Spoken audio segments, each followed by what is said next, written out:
안녕하십니까. 한국공학기술연구원의 백통철입니다. EST 방지 대책 기본편에 대해서 지금부터 동영상으로 제가 설명드려 보겠습니다. 저희들이 회로 분야의 여러 섹션을 강의를 하는데, 특히 하드웨어 엔지니어 하시는 분들이 이 정전기, 즉 EST에 관련한 여러가지 기본 기술이나 또 실제 제품이나 세트의 적용 기술들이 제대로 이해를 못하거나, 또 기본적인 이론이나 기타 그 이론을 기반으로 한 실제 대책 기술에 대한 기반이 약하고, 또 관련 기술이 결국 제품의 출하 전에 반드시 해결해야 할 하나의 국제 규격이라 이번에 저희가 한번 기본편을 만들어 보았습니다. 그럼 EST 베이직 파트와 뒤쪽에 실제 대책 실무 사례, 그리고 뭐 필요에 따라서 시뮬레이션, 모델링, 이렇게 해서 여러 실무적으로 필요한 분야에 대해서 저희들이 발췌해서 작성한 본 자료를 기반으로 한번 설명드려 보겠습니다. 우선 EST 베이직에는 EST가 뭔지, 즉 일렉트로스태틱 디스차지가 왜 생기는지, 그리고 이 정전기 방지를 위한 어떤 재료나 물체들의 어떤 특징, 습도에 따른 정전기, 그리고 작업 현장이나 생산 현장에서 필요한 장비의 특징들, 그리고 EST 아이템, 주로 전자부품이 많겠죠. 반도체류에 대한 취급 주의사항에 대해서 설명드리고, 두 번째, EST와 별개로 EOS라고 있습니다. 번역하면 전기적 오버스트레스죠. 그러니까 약간 개념이 상이합니다. 그래서 그거에 대한 차이, 그리고 EST에 해당하는 국제 규격인 IEC 60000 계열의 EST 테스트에 대한 고장 사례, 그리고 EST 테스트의 평가 기준, 즉 테스트 결과를 몇 가지로 구분이 되고 어떠한 종류가 있느냐, 그리고 일렉트로 건이죠. EST 시뮬레이터, 그 다음에 EST가 실제 제품에서 어떻게 전달되는지에 대한 개요, 이렇게 해서 크게 정의와 그 다음에 EOS와 EST의 어떤 차이, 그리고 실제 테스트에 대한 간단한 소개를 중심으로 설명드리겠습니다. 자, 우선 EST가 뭐냐, 뭐 여러분 다들 아시겠지만 우리가 자동차나 혹은 집이나 사무실의 문에 우리가 우리의 손이 접촉하는 순간, 특히 겨울같이 습도가 아주 낮은 경우는 그 정전기 현상이 생기죠. 무려 수킬로볼트니까 상당히 놀랍니다. 그래서 이 정전기가 뭐냐 하면 우리가 생활에서 많이 접하는 겁니다, 결국은.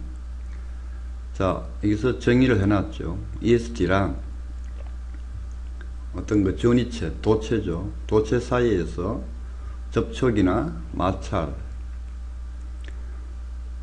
인해서 어떤 한쪽의 전하가, 즉 언밸런스 된 전하가 급격하게 이동해서 아주 짧은 순간입니다. 심지어 1나노세컨드 이하인 경우도 있죠.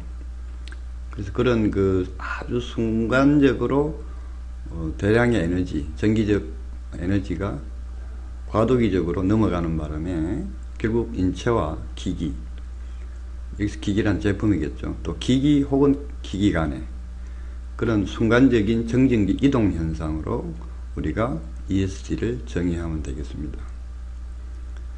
그래서 지금 그림 보시다시피 이런 아줌마가 되나? 그죠? 그래서 이 사람의 몸은 이렇게 커패시터와 그 다음에 뭐 병렬 저항 그리고 이 팔, 암에 해당하는 것을 이렇게 전기적 모델로 변경이 가능합니다. 그래서 이렇게 손가락으로 어떤 제품을 터치하는 순간 혹은 조작을 위해서 누르는 순간 정전 현상이 생기죠. 이 정전기 이동 현상은 이 ESD는 결국은 만약에 이 ESD 보호 소자가 없다면 다이렉트로 IC 쪽으로 바로 충격을 가하게 됩니다. 그럼으로써 IC가 파괴되어 버리죠. 그래서 결국 정전기의 일반적인 그 정의는 인체로부터 어떤 전자제품이나 혹은 반도체 자체가 되겠죠. 예, 우리가 어떤 접촉이 이루어질 때 이 인체에 누적된 전하가 순간적 여기에 있는 전하 상태와 여기의 전하 상태는 늘 다르겠죠. 그래서 그런 전하의 차이에 의해서 순간적으로 에너지가 이동을 하는 거죠. 자, 그래서 실질적으로 보시면 우리 가정이나 사무실에서 사용하는 각종 기기에 특히 정전기가 취약한 부분이 사람의 손이 가는 쪽이죠. 예를 들면 뭐 USB 포트, TV 쪽에 HDMI 포트, 이런 쪽에 어떤 접촉이 이루어질 때 혹은 스위치 이루도 있겠죠. 그래서 그렇게 할 때 순간적으로 약 상황에 따라서는 거의 35kV 정도가 뜰 수가 있습니다. 사실상 이쪽의 IC들은 뭐 5V, 3.3, 최근에는 고속 저전력화 때문에 뭐 1.8V 이하의 IC도 나오죠. 그래서 그 전압 로우 볼티지의 오퍼레이션 상황에서 이 정도의 고압이 들어가면 물론 에너지가 크지는 않겠죠. 전압적으로는 굉장히 크지만 어쨌든 그러면 이러한 ESD 현상은 케이블이나 포트를 통해서 실제 회로보드를 라인이나 트레이스를 통해서 이 IC를 파괴시킴으로써 아예 시스템 전체가 동작하지 않은 그런 악영향이 있겠습니다. 자, 그러면 ESD의 현상은 왜 생길까 보면 결국은 이 트리보 일렉트로닉 차지란 마찰 대전으로 보시면 됩니다. 트리보 일렉트릭을 마찰로 보시면 되죠. 그래서 이 물질이 같은 물질이든 서로 다른 물질이든 이게 하나의 분자 혹은 원자가 되겠죠. 이 두 개의 원자가 분리되어 있다가 여기서 분리란 에어가 되겠죠.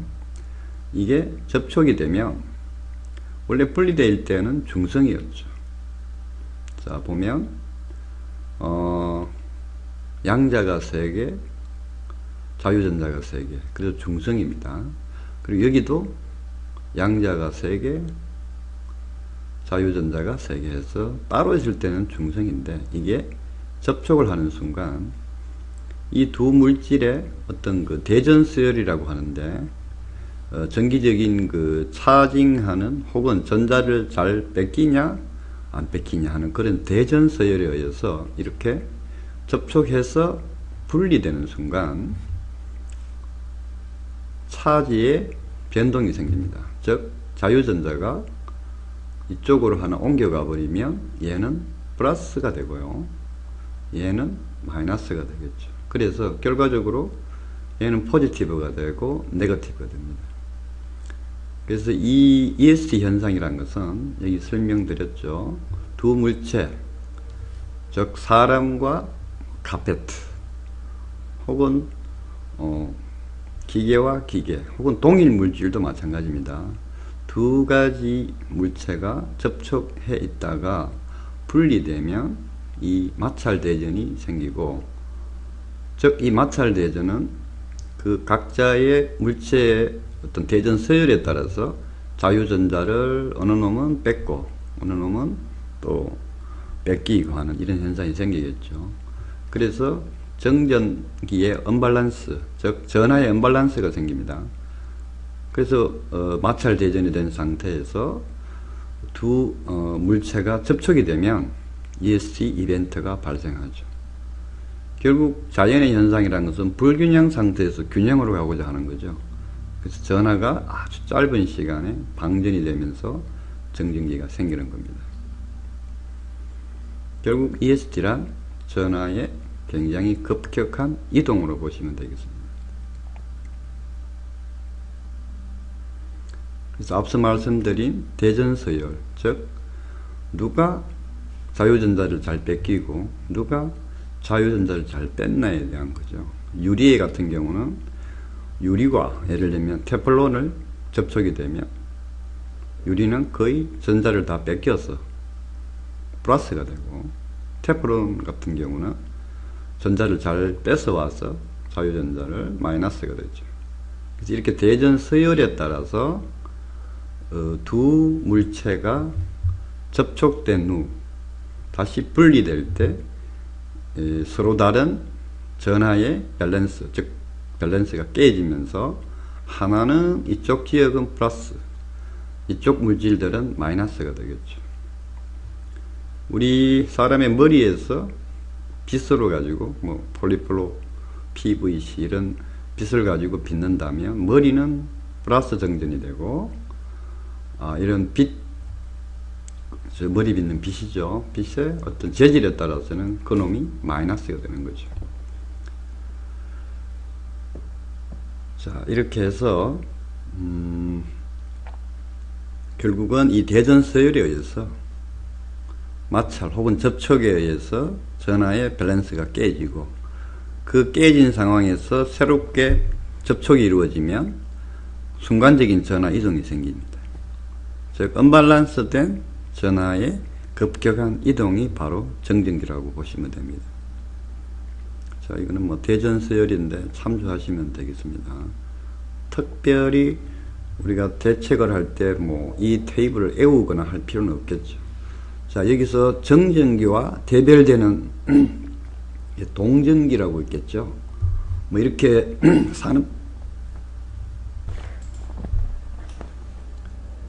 산업계에서 구분은 하지는 않지만 굳이 좀 이해를 쉽게 하기 위해서 정전기는 움직이지 않는 전기다.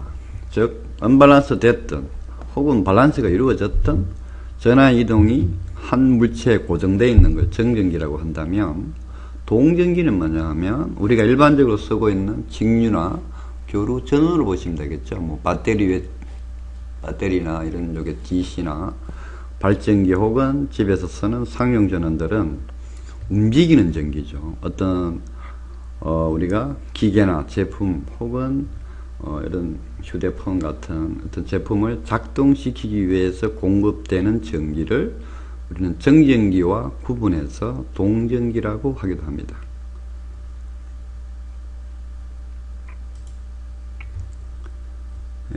EST 발생 원인을 보면 앞서 말씀드린 그 마찰 대전이죠. 즉 지금 그림 보시면은 밑에 카페트가 있고 사람의 신발이 있으면 사람이 걸으면은 결국 이 신발의 재질의 특성과, 즉 대전서열과 이 카페트의 대전서열이 서로 다르겠습니다. 그죠? 물질이 틀리니까. 물질이 다르면 대전서열은 다 다른 고유의 값을 갖게 되겠죠. 그래서 이렇게 걸으면서 접촉됐다가 다시 분리되고 접촉되고 분리되고 하면서 이 사람의 몸에는 어떤 형태의 전하를 띠게 됩니다. 그죠? 그래서 그런 현상을 마찰 대전이라고 한다고 보시면 됩니다. 그게 이런 신발, 이동하는 사람의 신발과 이 카페트, 바닥과의 관계도 있겠지만 기타 뭐 랩 같은 경우, 랩도 보면 이렇게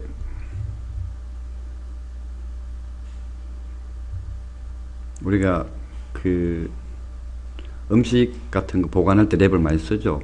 그거는 비닐이죠, 그죠? 비닐인데 거기에 그 강하게 접촉이 되어 있는데 그 놈을 이렇게 풀다 보면 정전기가 자동으로 생깁니다. 그 현상을 이용해서 우리가 랩의 어떤 그런 정전기 현상을 이용해서 음식을 보관하기도 하죠. 그것도 일종의 마찰 대전으로 보시면 됩니다.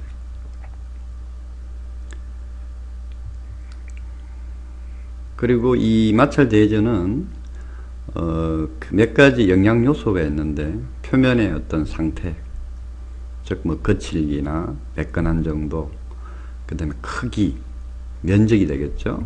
그 다음에 압력, 그 다음에 이 분리나 혹은 마찰될 때의 속도, 그리고 중요한 습도 등이 따라서 그 대전량이 바뀝니다. 특히 습도는 나중에 설명드리겠지만 상당히 그 습도에 따른 그 정전기 대전량은 상당히 차이가 납니다. 뭐 다 아시겠지만 겨울에 우리가 정전 현상이 많이 생기는 걸로 봐서 습도가 낮으면 정전량이 크다라고 봐도 되겠죠.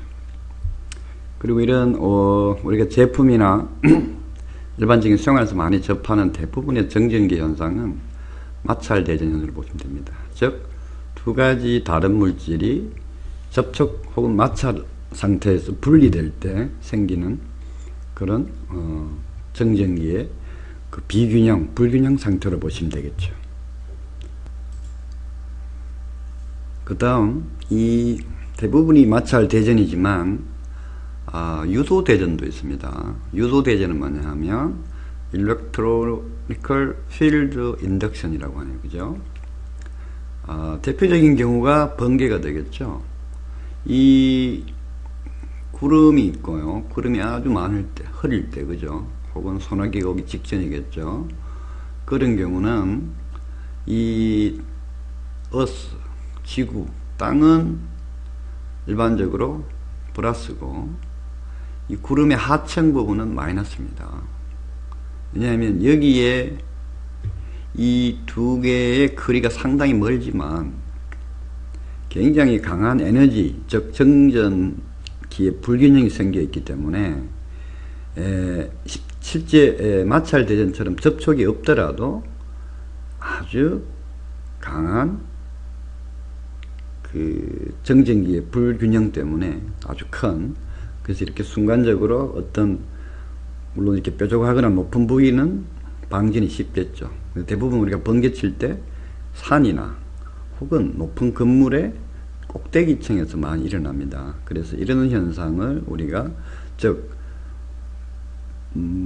마찰되는 현상이 아니죠.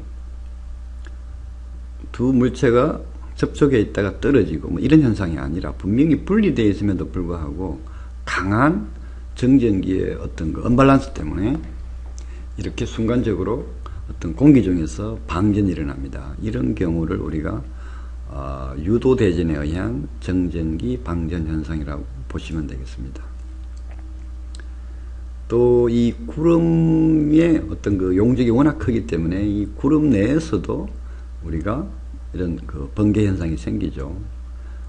구름에서 이 바닥, 땅으로의 번개도 있지만 사실상 구름 내에서도 이런 언밸런스 때문에 내부적으로도 정전기가 생깁니다. 그래서 크게 보면 ESC는 우리가 가장 많이 일반적으로 접하는 마찰 대전과 자연현상 중에 하나인 번개 같은, 낙뢰 같은 경우는 유도 대전이 되겠습니다. 그리고 제품에서는 마찰 대전도 그에 대해서 대응을 하고, 이런 번개는 결과적으로 가정집을 치거나 혹은 우리가 발전소에서 쭉 송전선에도 영향을 미칠 수도 있고, 그러다 보니 이 모든 AC 전원은 우리가 현재 사용하고 있는 상용 전원의 AC 라인은 전부 패럴 구조로 연결이 다 되어 있기 때문에 이런 천둥이나 번개에 의해서도 제품에 손상이 있을 수 있죠. 자, 이런 손상에 관계되는 그 노이즈, 고압 노이즈를 서지라고 하죠. 그죠? 자, 이제 정전 방지 재료에 대해서 알아보겠습니다. 뭐 스태틱 디시패티브 머티리얼스 혹은 정전 방지 혹은 정전 분산이라고 하기도 합니다. 통상적으로 이 정전기 쪽의 분야에서 전도성 재료와 절연 재료 사이에 우리가 이런 정전 방지제를 구분하는 기준이 있습니다. 통상 10의 6성에서 10의 10성, 이걸 일반적인 회로적 감각으로 보면 이게 1메가가 되죠. 이게 한 10기가 정도 됩니다. 10의 9성이 기가니까. 그래서 요 리전의 대충 영역을 우리는 정전 방지 레인지 영역이라고 합니다. 자, 이게 왜 필요하냐 하면 결국 정전기란 것은 절연체에서 혹은 이 도전체에서는 전하 이동이 굉장히 빠르죠. 따라서 전하의 불균형이 안 생기고, 이 절연체에서는 전하 이동이 전혀 없습니다. 즉 자유전자가 그 절연체 자체에서 이동이 없기 때문에, 그래서 여기에는 정전 현상이 정전기의 축척이 많이 될 수 있고, 여기는 축척이 되진 않습니다. 하지만 여기와 여기 사이를 다이렉트로 접촉이 있을 때는 어떤 이쪽에 쌓여 있던 그게 네거티브든 포지티브든 정전기 에너지가 이 도체로 접촉이 있을 때는 순간적으로 강한 방전이 일어나죠. 그게 바로 정전기 현상으로 보시면 되겠습니다.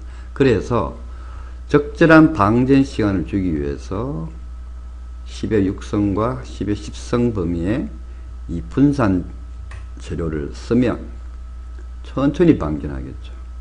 즉 기계나 제품 혹은 사람한테 충격을 적게 주고 방전을 시킴으로써 정전 현상을 줄일 수 있다 해서 이 범위의 어떤 물질이나 재료들을 우리는 정전 방지 혹은 분산 재료라고 합니다.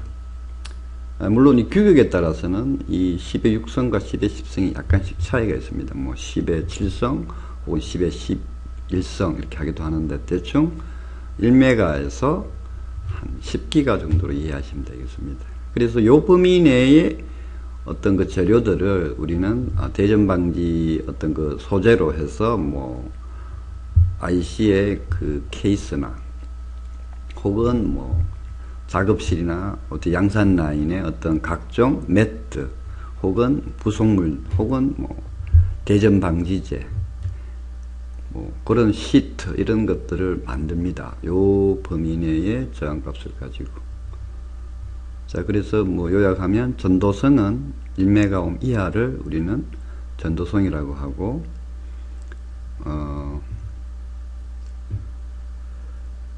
말이 조금 긴데 어쨌든 이 전도성 물질은 정전기가 차징되기 힘들겠죠. 왜냐하면 이 자체 내부적으로 전자의 이동이 쉽기 때문에. 그리고 절연성은 거의 자유전자의 이동이 없다고 보면 됩니다. 뭐 나무 뭐 이런 계열이겠죠. 애자 뭐 이런 것들. 그래서 이 절연체 10의 10성 10기가 이상은 전하가 표면에 오랫동안 남아있기 때문에 정전기 제어가 좀 어렵습니다. 자, 분산형은 아까 말씀드린 중간 영역인데, 이 대전 방지, 그죠? 정전기 제어 이런 용도로 우리가 소재 혹은 재료로 많이 씁니다. 즉 결국 정전 방지제 혹은 분산제라는 것은 적절한 저항값에 의해서 패스트 디스차지 특성의 ESD 방전 특성을 슬로우로 바꾼다고 보시면 되겠죠.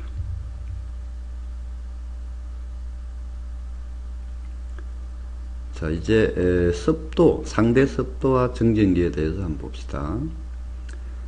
우리가 습도는 뭐 앞서 말씀드렸지만 한겨울에 우리 정전 현상을 많이 접할 수 있고, 한여름에는 거의 그런 현상이 없죠. 대체로 습도가 높으니까. 그래서 여기 몇 가지 이벤트에 대해서 적어놨는데, 뭐 카페트에 사람이 걸어갈 때는 20% 이하의 습도에서는 35 65kV, 65% 이상에서는 1.5kV니까 상당히 많은 차이가 납니다. 기타 비닐 타일, 벤치에 앉아있을 때, 또 이런 IC에 들어가 있는 비닐 포장을 개봉할 때, 그 다음에 의자에 앉아있을 때, 폴리우레탄. 그래서, 거의 최대값을 가지고 ESD 전압이, 그 다음에 100%일 때, 즉, 어떨 때일까요? 목욕탕 안에. 이런 경우는 거의 ESD 전압이 제로에 가깝죠.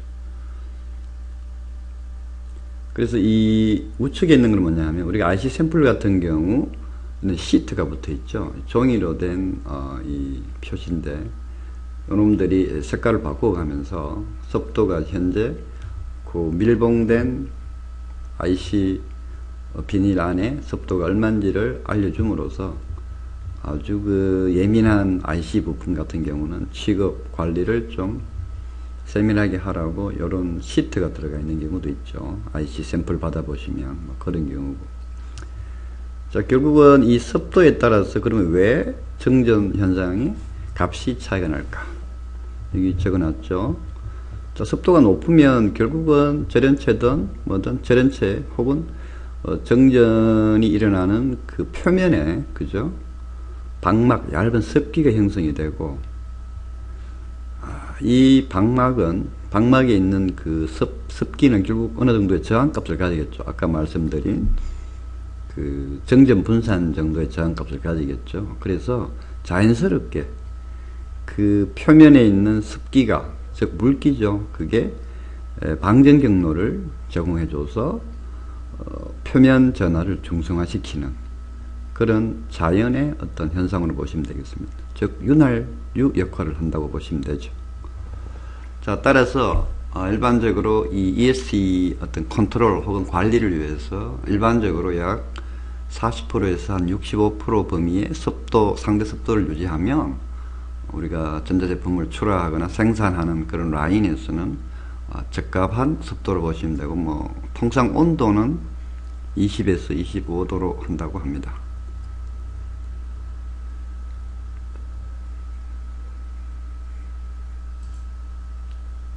자, 이제 정전기 방지 장비류인데, 아까 말씀드린 정전 분산제를 사용해서, 즉 10의 몇 승이죠? 1메가에서 약 10기가 범위 내의 정전 방지 특성의 재료를 사용해서 이런 작업장에서 이 매트 같은 경우도 10의 4성에서 10의 6성 저항을 가지도록 재질을 이용하고요. 그 다음에 반드시 이 AC 라인에는 이 접지 라인이 있죠. 접지에 연결을 시키면 되고, 대전 방지복도 10의 5성에서 10의 8성 값을 가지죠. 그 다음에 이런 신발류도 풋 그라운드에서 해서 도전하라고 합니다.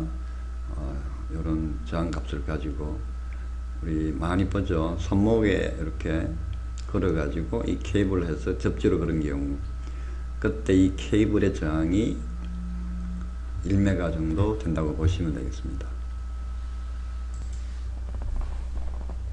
그리고 이 아이오나이저는 제전기인데, 여러분 음이온 발생기 아시죠? 그래서 이 제전기는 코로나 방전, 즉 고압을 걸어서 두 개의 팁 사이에 공기를 노출시키면 음전화 혹은 양전화가 발생되는데, 이 아이오나이저에서 제전기라고 합니다. 그래서 그 작업 공간의 상황에 따라서 음이온이나 혹은 양이온을 분사시켜 가지고 정전기를 잡는, 그 환경적으로 정전기가 안 생기도록 잡는 이런 제전기 장비도 있습니다. 그 다음에 작업장의 납땜이나 각종 재작업하는 대전 방지 매트 같은 경우도 보통 앞서 밑에 이 바닥 테이블의 저항 특성처럼 10의 5성에서 10의 8성 몸의 값을 가지는 재질을 사용합니다. 패러데이 케이지는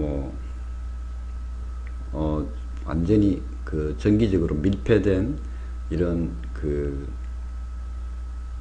봉지나 혹은 케이스를 사용함으로써 부품을 이제 이동을 할 때 우리가 그냥 손으로 잡고 이동하는 게 아니라 반드시 이렇게 밀폐된, 정기적으로 밀폐되고 정전 대전 방지가 고려된 박스 혹은 비닐 포장류를 가지고 거기에 안에 집어넣어서 이동을 해야 된다.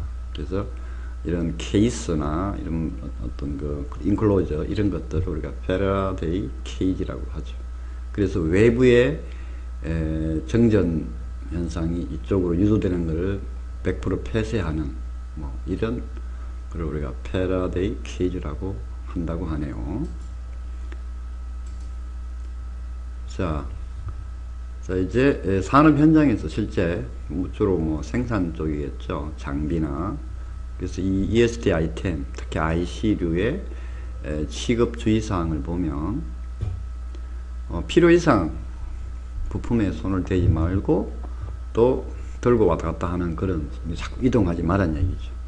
대부분의 정전기는 사람의 몸에서 이루어지죠. 뒤쪽에 설명드리겠지만 휴먼 바디 모델이라고 HBM이 따로 있습니다. 대부분 사람의 몸에 어떤 그 정전이 생겨가지고 그 정전 전하가 순간적으로 어떤 그 IC나 제품에 영향을 주는 거죠. 그래서 움직이지 말라는 얘기죠. 그리고 이 아까 말씀드렸다시피 안전 영역, 즉 정전기의 컨트롤된 영역이 아닌 환경에서는 이 패러데이 케이지 박스, 즉 밀폐된 정전 방지 박스를 가지고 그 안에 부품을 넣어서 이동을 해라. 그 뜻이고, 그 다음에 뭐 불필요한 물체, 뭐 드라이버, 뭐 이런 것들, 플라스틱, 뭐 기구물이나 이런 또 용구, 그 다음에 뭐 립바 이런 것들은 가급적 그놈도 하나의 정전기 소스가 될 수 있기 때문에 제거하라 할 뜻이고요. 뭐 설사 서더라도 대전 방지에 어떤 케이블을 단다거나 준비를 하고, 그 다음에 이 납땜 팁 같은 경우도 결국은 고급 납땜 기구는 접지가 되어 있죠, 그죠? 그래서 반드시 공구는 접지시키고, 그 다음에 이런 그 손목형 대전 방지 뭐라고 하죠? 그 시계처럼 둘러싸여 있는 스트랩이나 또 신발 또 착용하고 이동을 하라. 그 다음에 이 유도에 의해서 정전기가 생기기 때문에 아까 유도 번개 같은 경우 있었죠. 유도 때문에 생기는 정전 현상이 있기 때문에 마그네틱 일렉트로마그네틱이죠. 그런 전자기장의 근처에는 위치시키지 말아야 된다. 그 다음에 이 테이핑 작업을 할 때도 결국 테이핑 작업도 결국은 접촉 마찰이죠, 그죠? 저 정전기를 유의하고, 또 언로를 할 때 테이프를 풀 때도 천천히 풀어라.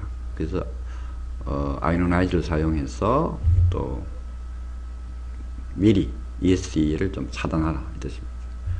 밑에 뭐 각종 정전기 주의 테이블인데 여러분도 많이 보셨을 겁니다. 자, 그 다음에 챕터 2에 EOS, 즉 일렉트로니컬 오버스트레스와 ESD, 정전기에 대해서 한번 봅시다. 우리가 보편적으로 많이 이해하거나 접하는 건 ES인데 EOS는 조금 생소하기도 합니다. 그냥 번역하면 정기적인 오버스트레스죠. 스트레스가 과하다 이 뜻입니다. 그래서 EOS란 어떤 게 있냐 하면 뭐 ESD 뿐만 아니라 결국 IC나 제품에 스트레스를 주는 겁니다. 과도한 전압 혹은 과도한 전류. 자, 보시면 레치업, 이건 뭐 반도체 내부의 현상이죠. 그 다음에 뭐 직류 전압 과다 혹은 파워가 내려갔다 올라갔다 하는 그런 트랜지션, 즉 파워를 껐다 섰다 할 때 과도기에 어떤 그 과도기적 현상이 있을 수 있죠. 그 다음에 딥은 뭐 순간적인 전압 강화 이런 것들이 있습니다. 그래서 EOS는 포괄적인 전기적 스트레스로 보시면 되고, 일반적으로 ESD를 EOS의 한 종류로 보기도 합니다만 또 워낙 ESD의 비중이 크기 때문에 구분해서 하기도 합니다. 즉 잘못됐네요. EOS와 ESG인데, 그죠? 그래서 구분하기도 하는데, 그래 되면 ESG는 EMC 영역에 들어가고, EOS는 그냥 또 다른 정기적 스트레스로 보면 됩니다. 그래서 그 차이를 보면, 자, 여기 보시면, 여기 뭐 각종 ESG 펄서들이 있는데, 표준 규격입니다. 이건 뒤쪽에서 설명드릴 테니까.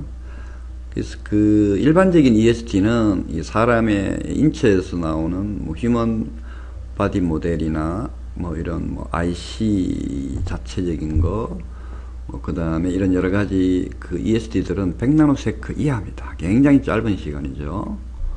반면에 EOS는 스트레스입니다. 우리도 스트레스 받을 때 순간적으로 받지는 않죠. 한번 받으면 계속 지속성이 깁니다. 그래서 EOS는 이렇게 굉장히 긴 시간 지속이 되어버립니다. 통상 EOS는 회로 설계자가 조금 잘못 설계한 경우는 어떻게든 계속 그 IC는 스트레스를 받을 수밖에 없죠. 그런 그 설계 오류가 대부분 EOS의 원인이라고 보시면 되겠습니다. ESG는 뭐 설계 오류라기보다 어떤 자연적인 현상 뭐 이런 거기 때문에 우리는 그거에 대해서 별도로 대책을 하는 게 중요하겠고요. 결국은 EOS는 굉장히 시간이 길고 크기는 ESG에 비해서는 좀 수킬로볼트가 ESG니까 상대적으로 낮습니다. 지속성이 있고, ESG는 순간적인 정전기 이동이기 때문에 굉장히 크기가 크고, 뭐 여기 보시면 뭐 30A도 있습니다. 그죠? 그래서 상당히 정기적으로 크기가 크고 매우 짧다. 이게 큰 차이입니다. 그래서 이런 EOS는 한마디로 그 회로나 IC의 규격 시에 뭐 물론 설계자 오류도 있겠지만 또 다른 현상도 있을 수 있겠죠. 뭐 전원을 순간적으로 인가할 때 생기는 그런 그 순간적인 상황. 그래서 이 IC 규격 시와 다른 주로 오바겠죠. 그래서 전압이나 전류의 인가에 따라서 IC가 받는 스트레스를 EOS라고 보시면 되고, 그래서 이런 EOS와 ESG의 어떤 그 다른 불량은 거의 뭐 37% 이상, 뭐 자료에 따라서는 뭐 50%도 있습니다. 그래서 제품의 품질에 굉장히 큰 영향을 받는다. ESG든 EOS든. 그래서 우리가 요 두 가지에 대해서 우리가 대응을 한 설계가 바로 고품질 제품의 어떤 그 핵심이 되겠죠. 자, 그래서 이런 그 ESG 요 표준은 다음에 설명을 드리겠습니다. 그냥 우리가 일반적으로 출하전에 테스트하는 표준 그 테스트를 우리가 IEC 61,000 이거라고 합니다. 그래서 이렇게 정전기를 탁 때리면 즉 제품 출하 전에 고장이 어떻게 생기냐면 이렇게 이 IC 내부입니다. 이런 그 선로들이 다 날아가 버리죠. 그래서 이 정전기 테스트에서의 이 고장 사례는 뭐냐면 이 고장이 왜 일어나냐 하면 우리가 대책을 안 했을 때 생기는 거겠죠. 그래서 미리 이렇게 테스트해서 고장 사례를 보고 우리는 그에 따른 정전기 대책을 하면 이런 현상은 없겠죠. 자, 크게 두 가지 실패, 즉 에러가 생기죠. 하드웨어 페일리어는 이런 식입니다. 패턴이 날아간다거나 타버린다거나, 그래서 정션, 반도체 내 정션이 탄다거나 뭐 메탈이 타거나, 혹은 절연체가 블랙다운이 일어난다거나. 그리고 소프트웨어적인 페일리어는 뭐냐 하면 요즘 제품이 소프트웨어가 안 들어간 제품이 없죠. 그래서 약간 디지털 서킷이나 이 엠베디드 서킷 혹은 MCU 베이스 회로에서 그런 영향이 많은데 뭐 소프트적인 제품 에러가 있을 수 있습니다. 그래서 순간적인 트랜지언트 인터피어런스, 뭐 라디오 주파수나 그러니까 정전기를 때리니까 뭐 라디오가 제대로 뭐 동작을 안 한다거나 엉뚱한 전파 방해를 받는다거나 이런 경우가 되겠죠. 그 다음에 로직 에러가 생기거나 혹은 갑자기 제품이 리셋이 걸려버린다거나 혹은 이동하던 데이터가 날아가 버리는, 혹은 프로그램이 점프한다거나 이런 오동작을 우리는 소프트웨어 페일리어라고 합니다. 대개 보면 하드웨어 페일리어는 복구가 거의 불가능하다고 보시면 되고, 소프트웨어는 좀 디버깅하고 대책을 함으로써 복귀가 가능하죠. 자, 그래서 이 디바이스 레벨은 나중에 설명드리고요. 자, 그래서 이런 외부에 정전기가 들어오면 이렇게 해서 대책 회로를 거치지 않으면 바로 IC의 게이트들을 이렇게 끊어버리기 때문에 데미지를 줘서 제품이 제대로 작동하지 않게 되겠죠.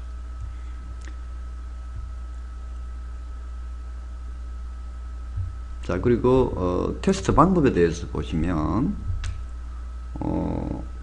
연구실이나 뭐 개발실 현장에 가보시면 뭐 이렇게 소리가 탁탁 거리면서 하는 거 보셨죠? 그게 바로 정전기 실험인데, 정전기 실험에는 크게 이런 EST 건을 가지고 씁니다. 그래서 이렇게 에어 접촉이라고 하기도 하고요. 건접이라고 하네, 그죠? 건접. 에어 디스차지가 있고요. 그 다음에 직접 그 제품의 뭐 스위치나 노출된 뭐 RS232 같이 그런 금속 부위에 대는 컨택이 있습니다. 그래서 그 건의 끝이 보면 에어, 즉 건접의 경우는 이렇게 동글하고 컨택은 뾰족합니다. 그래서 이 EUT, 즉 그 대상 제품, 측정 대상 제품에 이런 식으로 우리가 디스차지, 방진을 시켜서 테스트를 하죠. 그래서 뭐 요 내용은 테스트 상황인데, 결국은 우리가 정전기 실험을 할 때 직접 제품에 이거 보시면 이렇게 노출된 전기적 부위, 뭐 예를 들면 지금 빨간 애들이 전부 다 컨택입니다. 즉 접촉해서 정전기를 가하고, 이렇게 노란 부위는 비접촉이죠. 건접이라고 합니다. 그래서 이렇게 금속 도전체가 노출된 부위는 이렇게 직접 접촉을 시켜서 하고, 이렇게 LED나 이런 그 키보드 같이 절연 물질이 있는 경우, 즉 넌 메탈 표면인 경우는 직접 이 접촉에 의한 정전기 실험이 힘들기 때문에 에어로 합니다. 그래서 일반적으로 권장하는 것은 컨택입니다. 에어 같은 경우는 이게 누가 하느냐, 또 거기 테스트 환경에 따라서 어떤 재현성이 좀 그렇고, 그래서 가급적 컨택을 우리가 추천하죠. 접촉 방전과 비접촉 방전, 즉 공기 방전에서 접촉 방전은 건 스위치를 온하기 전에 그 테스트할 그 노출된 이런 금속 부위에다가 미리 접촉을 하고요. 그 다음에 스위치를 온 시키는 이런 구조고요. 그 다음에 건접, 즉 공기 방전의 경우는 우선 건 스위치를 온 시킨 다음에 충분히 테스트 전압으로 충전한 다음에요. 그 다음에 이 EUT, 즉 측정 장비 쪽으로 쭉 가까이 이렇게 가까이 가면 그때 자동으로 스파크가 생기겠죠. 이런 식으로 약간 그 측정 방법의 그 건의 그 스위치 조작이 틀립니다. 그리고 건접은 통상적으로 8kV를 때리고요. 접촉은 4kV를 일반적으로 사용하는 게 관례죠.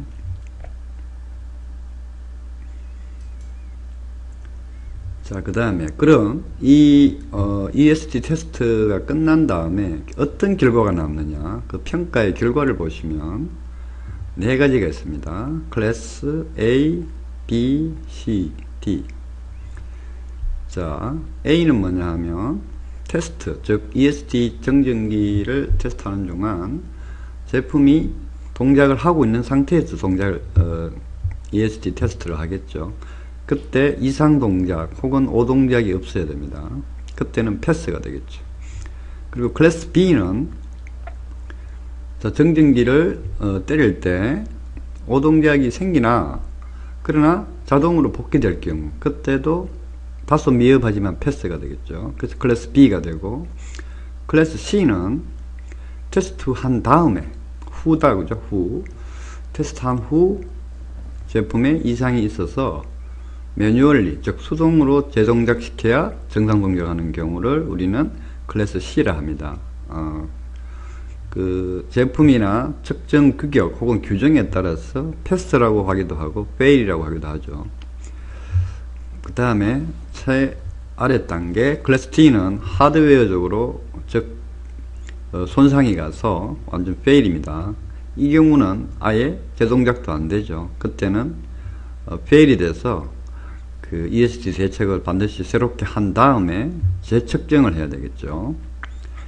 일반적으로 그 하이 퀄리티의 기준은 뭐냐 하면 클래스 A입니다. 그죠? 클래스 A를 통과했을 때 그때가 어떤 그 품질이 보장된 제품의 기준이라고 볼 수 있겠죠. 우측의 이 표시는 하이퍼링크 표시인데 저도 뭐 아주 전문가는 아니고 여러가지 자료를 모아서 좀 가급적 쉽게 혹은 재미있게 혹은 좀 원리적으로 설명하려고 노력하는 사람이라 요거는 뭐냐 하면 제가 자료를 만들 때 혹은 여러분들이 학습을 하시다가 좀 더 상세한 내용을 아시고 싶을 때 요걸 클릭하시면 하이퍼링크가 되어 있어 가지고 관련 해외 내지 국내 뭐 국내는 거의 없습니다만 자료를 참조할 수 있겠습니다.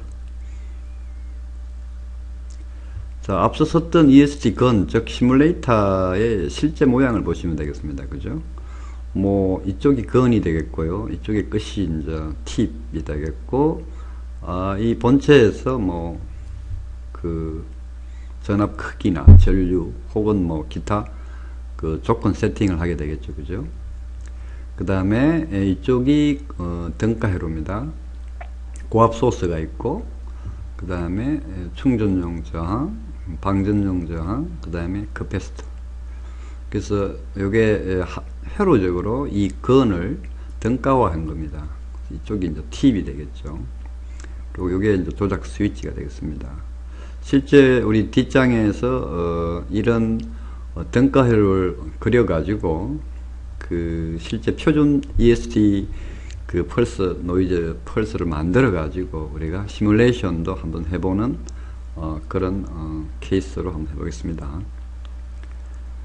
자, ESD 이건 즉 시뮬레이터는 이렇게 그 내부 등가 회로를 가지고요. 그 다음에 일단은 HBM은 다른 게 아니라 휴먼 바디 모델의 약자입니다.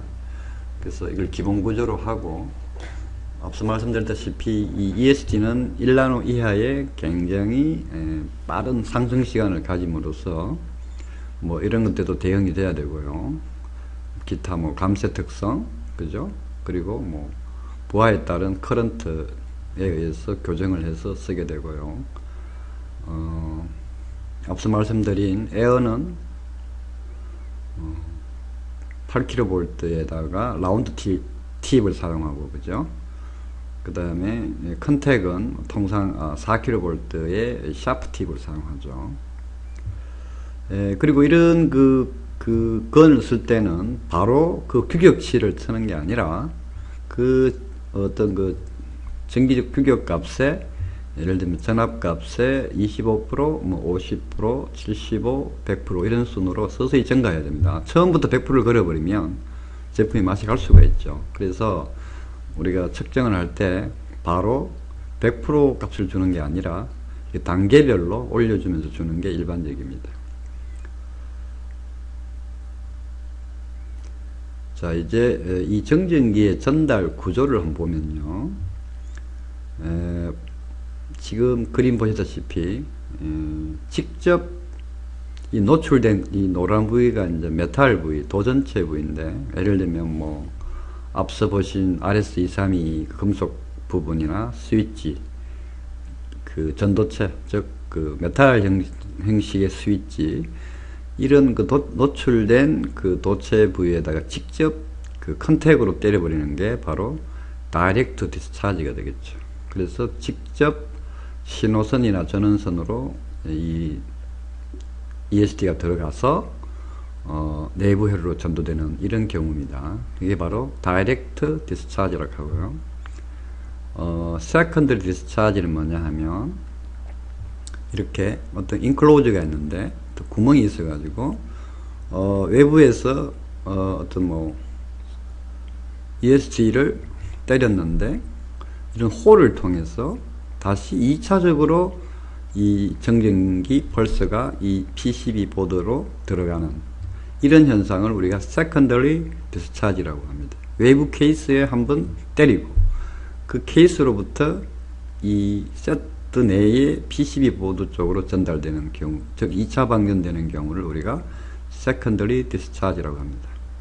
여기서 알 수 있는 것은 우리가 이런 어떤 뭐 공기순환용이나 뭐 기구적인 용도든 이런 홀이 가급적 없거나 아니면 잘 유입되지 않도록 설계하는 게 인클로저 설계의 중요한 포인트겠죠. 그 다음 세 번째, 전자기적 결합이 있습니다. 자, 밑에 보시면 외부 케이스에 때렸을 때 이 홀을 중심으로 전자계가 발생하죠. 이렇게 도체인 경우는 이렇게 루프를 돌아서 접지로 빠지지만 홀이 있으면 이 양단 간의 전이차에 의해서 전자기파가 나오죠. 일렉트로 마그네틱 필드가 유기되고 이놈이 다시 PCB 보드로 영향을 주는 거죠. 이런 경우를 우리가 일렉트로 마그네틱 필드라고 하죠. 그 다음에 이런 구멍뿐만 아니라 이런 그 케이블인 경우도 외부에 ESD를 가하면 케이블을 통해서 전자기 유도가 되어 가지고 메인 PCB를 치는 이런 경우가 되겠습니다. 그래서 크게 직접 방전과 간접 2차 방전, 그 다음에 전자기 필드에 의한 방전 세 가지가 있을 수 있습니다.